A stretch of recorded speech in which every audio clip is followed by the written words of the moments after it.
Hello, hello, hello. Welcome to Royal Sussex Live. Oh, God, what is wrong with this thing? I'm so sorry. Check 1, 2, 3. Okay, there we go. Why does it do that all of a sudden? Default, and then there's this one. Okay, it should not do that, but it's doing it. And it's doing it when it wants to do it. Even worse is doing it when it wants to do it. Okay. Never mind all that. The important thing is that we're all here and hello, hello, hello. Welcome to Royal Sussex Live. Welcome one and all. Okay. Never take anything for granted. Let me see who was here first. Thank you so much, Lydia Washington, for being here first. And let's see, Kathy G, thank you for being here. All right. And all the way down to the bottom, there we go. Cover leader Simone, thank you so much for just getting here. Greatly appreciate it. Joy and peace. I hope so. That's all I've ever wanted out of life was joy and peace. Okay. We love Harry. And I'm not just speaking for us, I'm speaking for, well, all of the United Nations, and so on and so forth. Yes, Prince Harry is having some major moments. And just as interesting as I guess, you know what? Let me take that back. I'm not surprised at how people respond to Prince Harry. What always amazes me is that some very narrow minded bullies back in the UK, the way that they try to ignore Harry's finer moments. I mean, they have gone out of their way to try and discredit him, to downplay his major achievements, all of those things. They're doing their best, but it's not working. There's other parts of legacy media that is getting a big kick out of this. Now, Harry is also competing with the headlines for a major presidential election. So there's a lot of other things going on in this world. And even though they try to reach balance where there's good news and bad and so on and so forth, human interests, not everybody is paying attention, but for those who are, because don't forget, it is the United Nations, and that is a major news item, whether Harry's there or not. Okay, so let's get on with it. Let's see if we can get out of here in about an hour today. Okay, so that is the United Nations building, the General Assembly. There's the flags for various nations. In response to the World War II and the war to end all wars and so on and so forth. I think World War I was the one to end all wars, and then there was World War II. Well, anyway, the point is the United Nations was supposed to give us a chance to have a do-over, and they have like a general accounting for every nation in the world, a place that is, this is why dictators can go to New York, because it is considered to be a neutral ground when one goes to visit the United Nations, even though it is part of these United States, part of the state of New York. Um, there are parts of it, of course, that are very neutral, and all are welcome. Every despot and dictator can find their way there, and on occasion even give a speech. There you go, exclusive. How amazing. Prince Harry is making a difference as he steps back out in New York City. The Duke has made a solo visit to New York to carry out engagements with charities. And, well, it has been magnificent so far. I don't even have to tell you guys that. It has been magnificent. These are the kind of headlines that I'm talking about. Yeah, the tabloids are doing their best to downplay his achievements. And I mean to tell you, they're losing money. They are losing money. They're still making a lot, don't get me wrong, but they could be making so much more. If they covered this the way that they covered Nigeria and Colombia, those rotten people could be making more money. But instead, they choose to do otherwise. And, well, they're pretty much shooting themselves in the foot. Like this very, oh, leave it to her. Uh, well, I don't want to say the name of the person because I don't want to drive anybody to their um, crap. But I don't want them to have any engagement. But yes, there is a certain decidedly, oh gosh, what is sarcasm that has been directed toward the Sussexes as though that's going to make things better. But I'm telling you, um, they are losing money because they're being stubborn, and and they don't want to give Harry any glory. They're too busy trying to spin this thing with Meghan. And the thing is, there is no thing. They're trying to spin something that doesn't exist. Now they're trying to explain something that is almost beyond explanation. So, you know, if I was them, I would get on board, get on that friendship train, and keep it moving.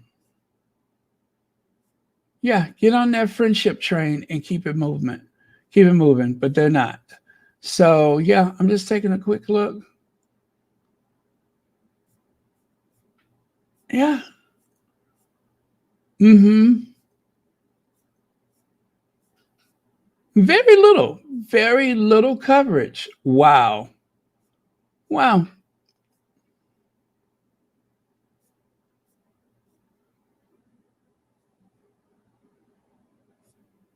All right. So there you go. Very little coverage. But like I said, there's other headlines. All right. So let me keep this moving. There you go. So uh on the left, we have California, tan, fit, um, like a tiger ready to pounce. And on the right, dull, dim witted, exhausted, probably a little inebriated. Um,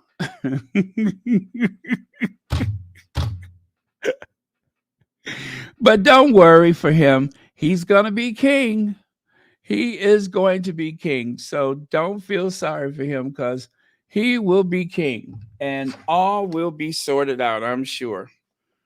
All of a sudden, he is going to be a much better quality person once he puts that sparkly hat on his head.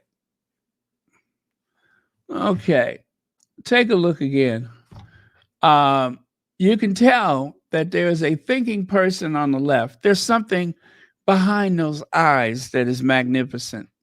And on the right side, there's someone who's wandering aimlessly through this world trying to figure out what to do next, right? What to do next? I mean, gosh, I've grown a beard. Isn't that enough? No, you're stupid. Prince Harry says his children, Archie, Lilibet, are on his phone lock screen. This, of course, was a major, major moment when Harry spoke about um, those children that parents have in their lock screen, and how many of those children, unfortunately, are no longer here because, well, because I'll just say because. And considering that it was quite a, well, I mean, let me just play it. My lock screen is a picture of my kids. What's yours? These children and thousands more meant the world to their families. The beautiful faces you see before you, their smiles, their dreams, all lost. All too soon, and all because of social media. It's why we launched the Parents Network, a global community that provides crucial support to parents whose children have suffered from the harmful effects of social media. And it is because of them that we at the Archwell Foundation are committed to this issue. Through trauma-informed practices, our network helps parents come together to forge strong bonds, offering healing support through community. This safe and free-to-access peer support not only offers invaluable resources. Again, I'm going to say that is the best speech ever for Prince Harry. And right here, the CEO of Prince Harry's initiative, Travalyst, says he restored her hope in fighting climate change. This is huge. And for something as big as it is, and I'm saying huge in terms of the fact that it it has brought so many of these I guess Fortune 500 companies, these very big international companies, they have come knocking on the door. And to think something as big as this was just a little, well, anyway, let me see. Where is that lady at? There's this. Oh gosh, please tell me I can find it.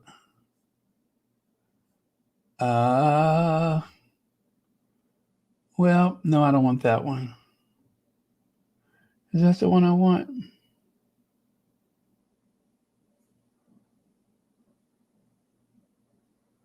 Wow, did I? Wait a minute. Wait. I think I just. Didn't I? Oh, yes.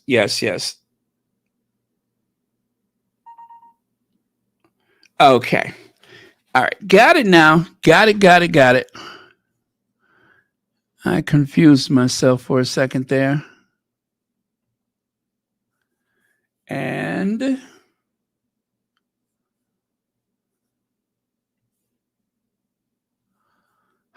there we go.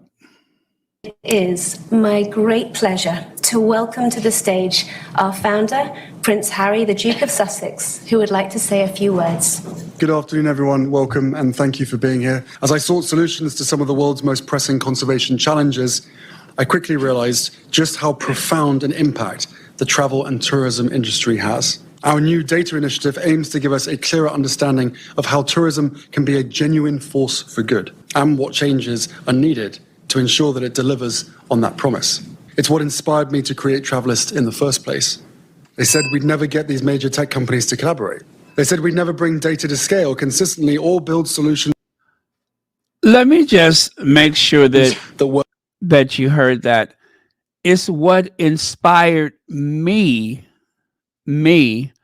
Prince Harry, the Duke of Sussex, to create Travalyst in the first place. Me, not the Royal Foundation, not some abstract person here or there. You know, I can understand better why they felt this need to attack Harry on the environment the way they would have done that anyway because they're so petty. But this is huge. Let them continue. Work for everyone. By 2030, we're expecting 1.8 billion international arrivals each year, nearly double the numbers we saw just 2 decades ago. Together, Can I interrupt one more time? He said by 2030, we are expecting, what did he say, 1.2 billion arrivals a year. So that means that, what, in the world of 8 or 9 billion people, one in every 8 or 9 people are going to travel to another destination, a place that is not home. Now, of course, it's really not that many people, but it's the equivalent of, because a lot of people are going to take multiple trips. So I get that. But if one in every 8 or 9 people in this world decided, I want to go to lunch in Paris, I want to go and walk the Great Wall of China, there's a lot of pressure being placed upon the resources and infrastructure around the world. And Harry, in his infinite wisdom, was considering the impact that this is going to have on the global community. I cannot tell you how huge that is. You either get it or you don't, but it's huge. So, Travalyst and its partners represent a combined market value of nearly $3 trillion. This is a massive. Travalyst and its partners, if you took all of the companies involved in Travalyst, it's the equivalent of, what did he say, $3 trillion? That's like Apple, Tesla, Walmart, Amazon. Just take the biggest companies in the world and put them together. And anyway, let me stop interrupting him. Massive force for good. And we're committed to using it to ensure that travel not only sustains communities, but helps them thrive. On 22nd of July earlier this year, we experienced the hottest day ever recorded. Dr. Sally Uren's organization, Forum for the Future, shared a report with me that said that somebody born in 2020 is likely to experience 8 times the number of heat waves, 4 times the number of droughts, 3 times the volume of crop failures, and 3 times the number of river floods than a person born in 1960. As a father of 2 children, that's absolutely terrifying. I've seen what this coalition of partners can achieve, and I believe we are on the verge of something truly transformative. We have the data, we have the resources, and most importantly, the commitment to make real change. Together, we are proving that travel can be a force for good. So let's continue this journey together and make sure that travel benefits everyone, everywhere. Thank you.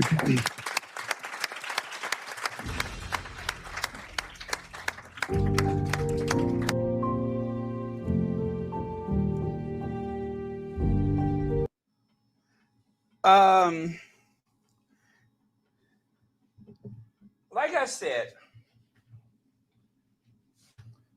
this is huge. And you all are on the right side of history. Your unwavering support for the Sussexes have put you on the right side of history. You're supporting 2 people that are doing so much to change the world as we know it. Whether it's through the social media, the environment, you name it, women's rights, they're changing the world. And you are on the right side of history. So you ought to be very, very proud of yourself. And for those of you that are hate listening, that are trying to sabotage the Sussexes, go to hell.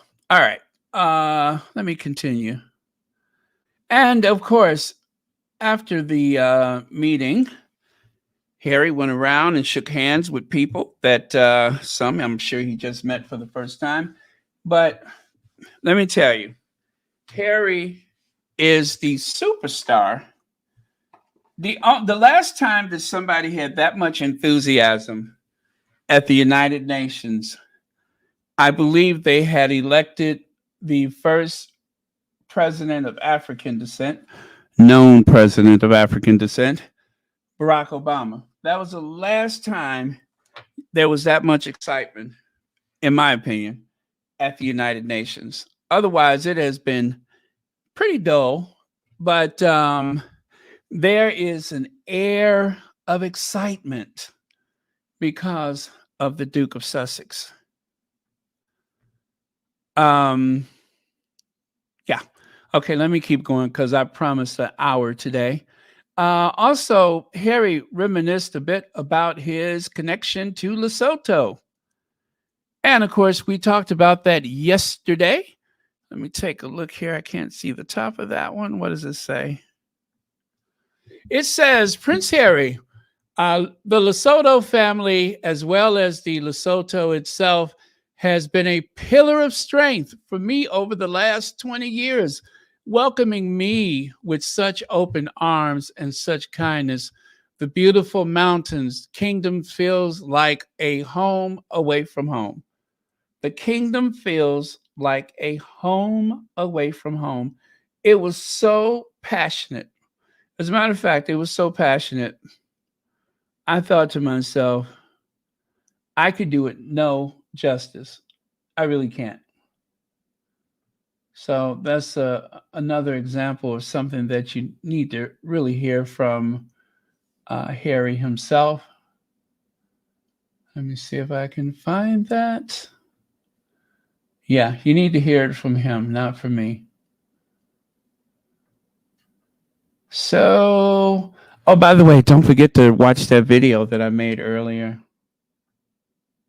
I would like to start by extending my deepest gratitude to their majesties for their continued friendship. The Lesotho royal family, as well as Lesotho itself, has been a pillar of strength for me over the last 20 years, welcoming me with open arms and such kindness. The beautiful mountain kingdom feels like a home away from home. That friendship has only grown stronger as we've worked together to tackle some of the most pressing challenges facing the Lesotho people and the wider world. It all began 2 decades ago, when my dear friend Prince Lesostho first gave me a tour of your special country. I was struck by the strength and courage of your people amidst the immense challenges they faced, and particularly the children. Because of that experience, the people I met and what I was exposed to, 2 years later we created Travalyst, which means forget me not in Sesotho. The charity was founded in honor of our mothers and symbolizes our pledge to always remember and advocate for the most vulnerable among us. Our mission at Travalyst is simple, yet incredibly important. To help vulnerable children and young people across Lesotho and Botswana to access vital health services, receive care and support, and develop the life skills necessary to thrive. By focusing on the youth, we are breaking generational cycles of trauma and of outdated beliefs. I tell you, I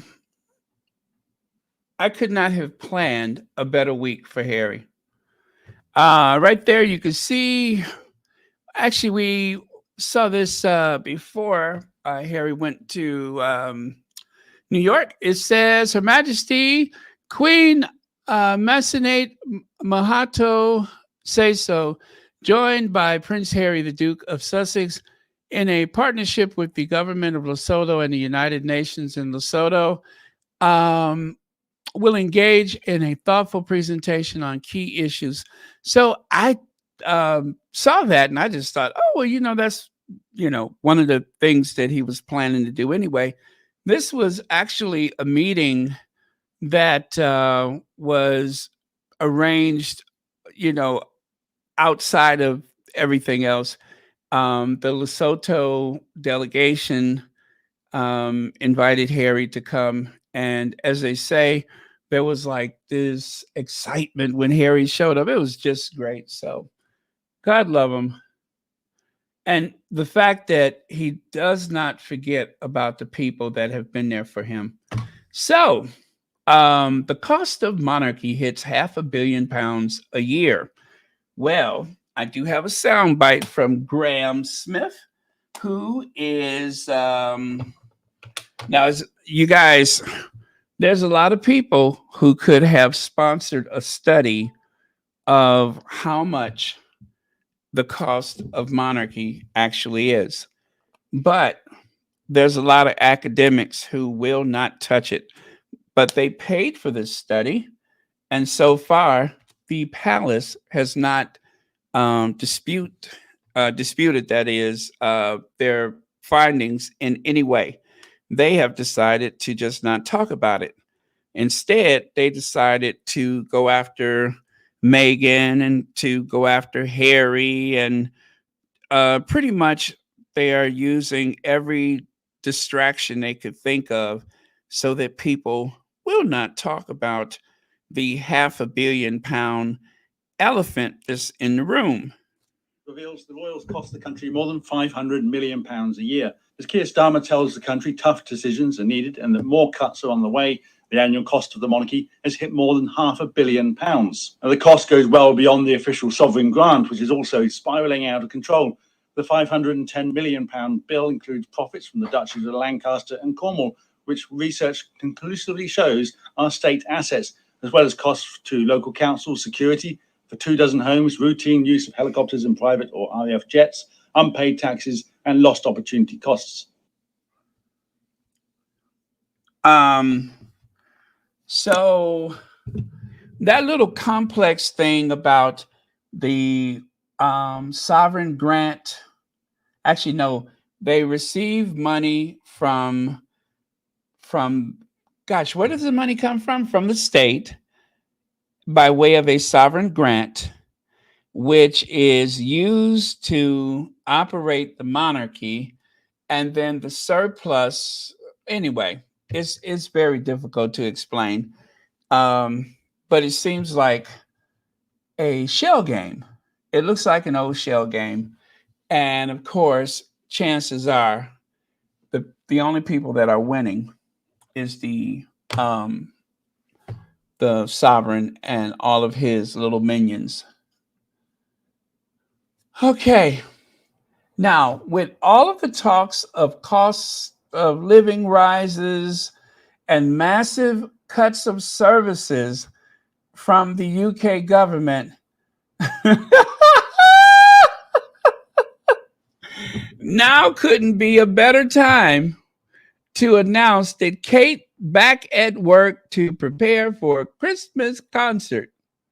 Yes, people are excited because Kate, the Magnificent, Catherine the Great, is returning to official royal duty so that she and her children and her immediate family and a few other handful of people can cram into the Westminster Abbey and celebrate a Christmas concert. Right? Now is the perfect timing. Woo! Now is the perfect time to watch Kate flourish under the glare of actually, who's watching her? That's a good question. But now is perfect timing. Hair extensions and whatever else has been done to the rescue. This ought to really help out all the pensioners and low-income people, people that are suffering from homelessness. This ought to really be a turn of events for them. God bless Catherine and her efforts to cheer people up while they're having their belongings set out on the street. So let's see. Laugh out loud. One of the squaddies say, I'll just say Kitty, fooling the royalists into believing she's working. So when your own staff say you're a decent employee, it is not to be believed. But when so called fantasy sources say that you're a bully, we're supposed to believe them, right? Laugh out loud. If they can't come on the record and say whatever, then it's fake news, and we only believe whoever gives their names to the story, which is very important because instead of the usual sources says, people that are supporting Meghan have come out and put their names to the story. Now, that is not without risk because you know that the tabloids are going to go after them. So it's not without risk. Take a look at that. They are really trying to distract from that $500 million price tag, aren't they? A dictator in high heels.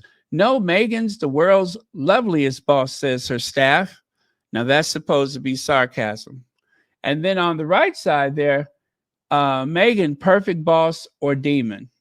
Well, there you have the Daily Fail and Rupert Murdoch's son.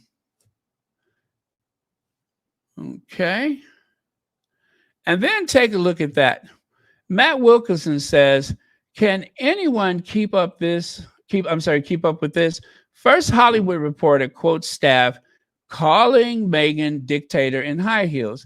Then Archwell says quotes were fabricated and staff speak to Us Weekly, sticking up for their boss. Now this from the Daily Beast, which of course they had some, I totally missed out on that one. Let me see. Same thing there. Let me continue. Her staff break the silence. So this is where things left off yesterday. But how it started is here on the right side. Why Hollywood keeps quitting on Harry and Meghan. Now, as you all know, that article did not really account for the U.S. staff only. They were actually using staff that worked for both Harry and Meghan and Will and Kate. And ultimately, those people had no intentions of coming to the U.S.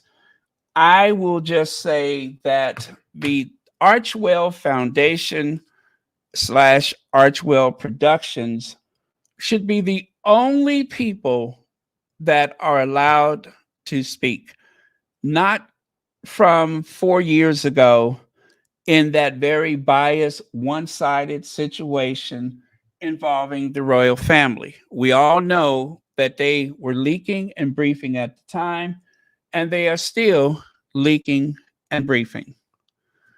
Everyone's terrified.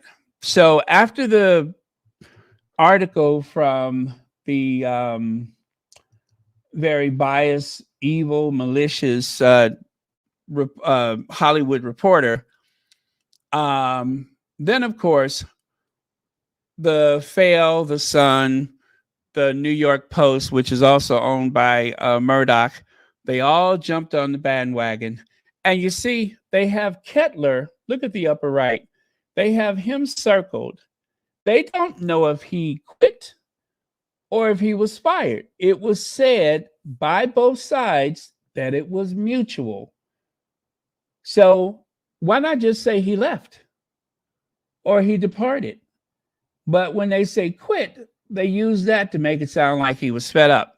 On the left side, you have the bodyguard that has been a royal protection officer and by Harry's side for, oh gosh, I'm going to say at least 15, 20 years, something like that. They were trying to say that that's Harry's only friend. So this was a twofer. Not only do you get this idea that Meghan is terrifying, you also get the idea that that's Harry's only friend. Now, of course, people pointed out very early that it is the same tropes that they use against Black women all over the media, especially when it comes from a predominantly right wing media group. That is their go to setting, is the angry Black woman. So, just a reminder, there had never been a mention of Meghan being a terrible boss ever. As far as we know, it started with Jason Knopf, it ended with Jason Knopf. And the so called phantom employees that they mentioned, there is no proof and no evidence that anyone on the staff, aside from Jason Knopf, had some kind of issues with the Duchess of Sussex. It goes back to that one person who was honored by William after he supposedly left their employment, but instead he just moved over to the Royal Foundation. Okay, so Meghan Markle's email signature offers new details on what it's like to work for her. I think I made a video about that one, didn't I? Or did I not? Well, anyway, Meghan Markle's staffers are coming to her defense after the Hollywood Reporter published a piece alleging her terrible behavior as a reason for her high turnover among her and Prince Harry's team. Current and former employees, 5 on the record, have come forward to set the record straight exclusively to Us Weekly. Now, why they chose Us Weekly, I don't know. While the Duchess of Sussex is called a dictator in high heels in the Royal Reporter item, her staff paints a different picture. We already know that. So Meghan Markle needs to speak loud in defense of Kate Middleton after family photo crisis. Do you remember that? Do you remember that? Every so often, they insist that Harry and Meghan needs to speak out and speak loud to somehow contain, I would guess, people like myself who keeps calling out the royal family. And I promise you, if they leave the Sussexes alone, I wouldn't even be thinking about them. But the only way to have a good defense is to have a good offense. If you want to defend yourself, you have to have a good offense. You have to do what needs to be done to set the record straight, because otherwise it's all so grossly one-sided.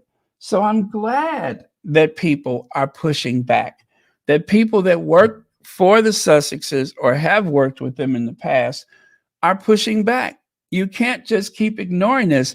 I knew as soon as I saw that Hollywood Reporter, the article, that this was very different, that this was just going too far. At first, I was like, do I really want to talk about this? Oh, I don't want to give it that attention. But the majority of the eyes that fall upon something like that are not us. It's not me and you, Sussex-friendly people.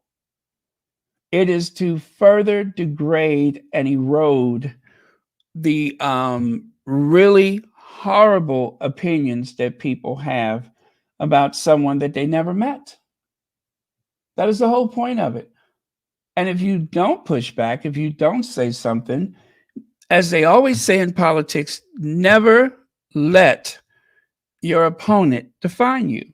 Don't let your enemy define who you are. And if you don't say anything, if you don't push back, then that's what happens. The enemy tells people what your character is, because people are drawn to the negativity. You got to push back. Prince William says, make peace with nature. Now he's saying that, and it's being reported by the BBC. I thought that Wills and Kate binned the BBC, that they trashed them, that they were getting rid of them. They switched the concert from the BBC to, what is it? Whatever it is. They switched it to something else. ITV. Yeah, they switched Christmas concert special to ITV. Royal fury over biased Harry and Meghan documentary. The royals are not supposed to declare something like this. William and Kate, it's not so much that they have really gone outside of an ideal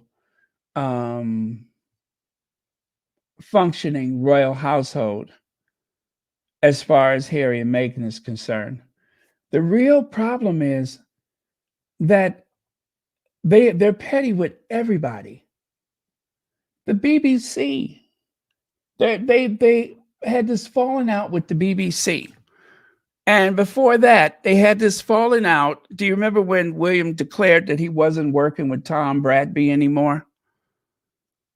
If you don't want to work with somebody, then just don't say anything. But instead, he made this big fuss about how they don't have a relationship anymore. You invited him to your wedding. He was considered a friend. But because he was neutral and impartial with Harry, now he's not just no longer your friend, he's your enemy. And you, the future king, are punching down by declaring this to the world. He's not supposed to do that. Even, okay, before Trump, usually if a president of the United States were to say something disparaging about any given civilian, he would, or she, but right now only he, would be called out for it, and rightfully so. You're the leader of the free world. You're not allowed to single out people and verbally attack them like that. Again, Trump being an exception, but that's something that just did not happen. And with this, is King William going to do the same thing? Pick and choose who he's going to talk to and publicly declare it via a press release? That should not happen. He is the pettiest. That should not happen. That is going to be his undoing. US Weekly new editor is a former People editor. Oh, I did not know that. Thank you very much. Are we talking about that that Mercer, whatever his name is, guy? Because anyway, they said that he's been called out by a lot of people. I'm guessing that he's from the UK. I'd be surprised if he wasn't one of the people with their history in the Fleet Street somewhere. I'd be really surprised, but thank you for that, Legs. I did not know that. I just know that he is a very frightful looking individual. And yeah, from what I've noticed about him, he just well, he doesn't care who gets hurt, like many of them, but he's kind of like that Rebecca Brooks. Yeah, he's very Rebecca Brooks. Yeah, the messier, the better. As a matter of fact, I got a picture of him somewhere, don't I?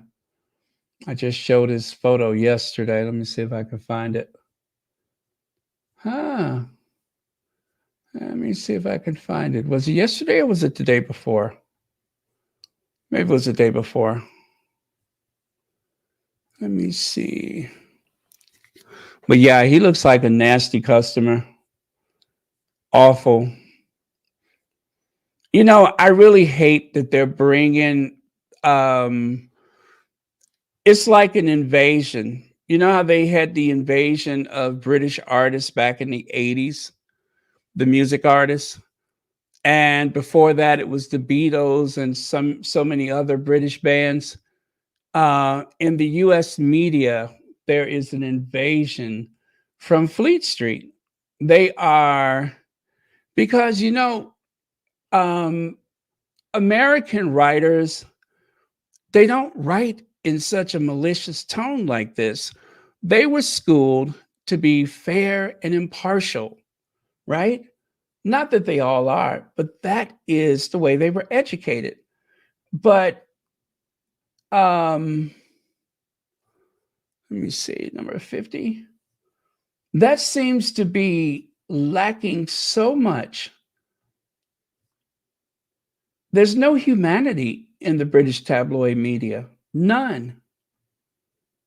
This guy right here, Mayor Roshan, co-editor and chief of the Hollywood Reporter. Awful, awful, awful person. And they, you know, at first I was thinking that Kettler may have been leaking to them, but now I think otherwise.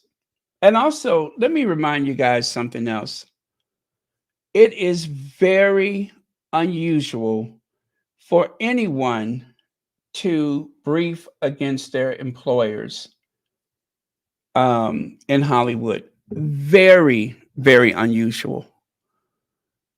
With their non-disclosures and such, it's very unusual. The reason why Jason Knopf was able to do that in the royal household is because he was given permission by William. And you know what? Take a look at them back in 2011. Take a look at them just a few years ago and look at them today. They're not aging well. They're really not. Kate still can't hold her head up straight, and William looks like Simon Var Sinister's older, taller brother or whatever. They're not aging well. Oh, LH, thank you so much for the Cash App. Yep, thank you very much for the Cash App. Now, Prince Harry avoids run-in with pal who now works for Prince William. Really? Does that look like Harry was avoiding Chef Andreas? This is so petty and so childish. I hate that this brand of so-called journalism has become so prevalent. Prince Harry avoids run-in with pal who now works for Prince William. I bet you that's news to Chef Andreas that he works for Prince William. He works for Prince William. Prince Harry narrowly missed an awkward encounter with a friend of who is that? Something announced in his decision to work for Prince William in a move that reported something it cuts off. Oh yeah, that does cut off. That reportedly left the Sussexes humiliated. Why would they be humiliated? Would all of the people that anyway, let me stop. I'm not even going to ask that question.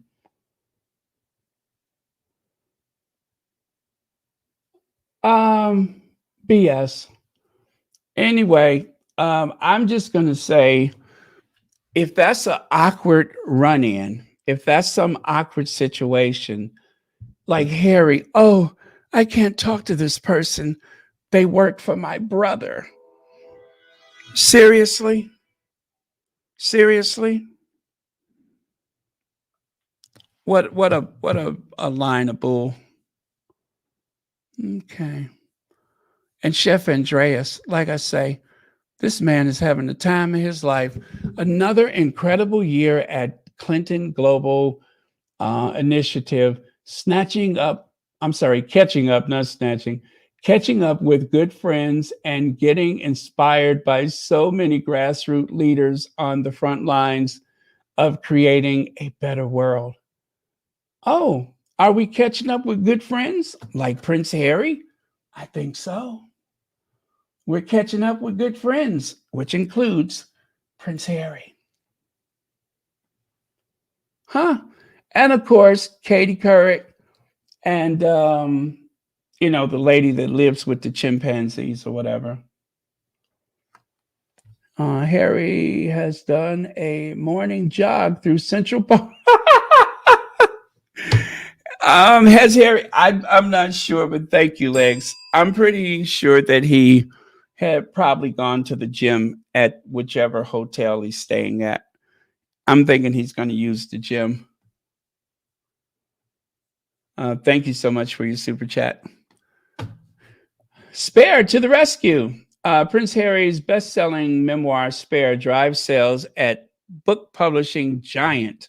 Well, thanks to Harry, that giant has gotten a lot bigger because Spare, in terms of book sales, as a matter of fact, we know that the Guinness Book of Records says that Spare is the fastest selling nonfiction in history.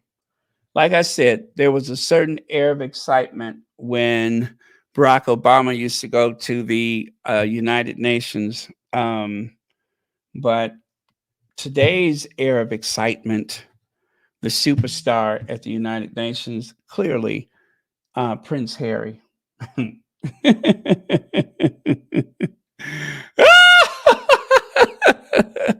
That was my sinister laugh. And with that, you guys, thank you so much. Guess what? I'm done. I told you it's probably going to be an hour. I was looking at the clock too. 1 hour, one and done. Thank you so much, moderators, for keeping this a safe space. And thank you all who have memberships to Royal Sussex. Remember, memberships start at a whopping $4.99. That's right, just $4.99. And you can help support this channel. All right, so thank you very much. Love you guys. I will see you all tomorrow.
Okay, if you want to see the video that I made earlier, I think that's the link right there. Let me see.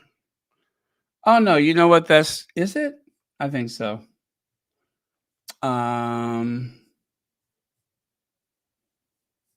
Okay. Let me see what I'm doing here.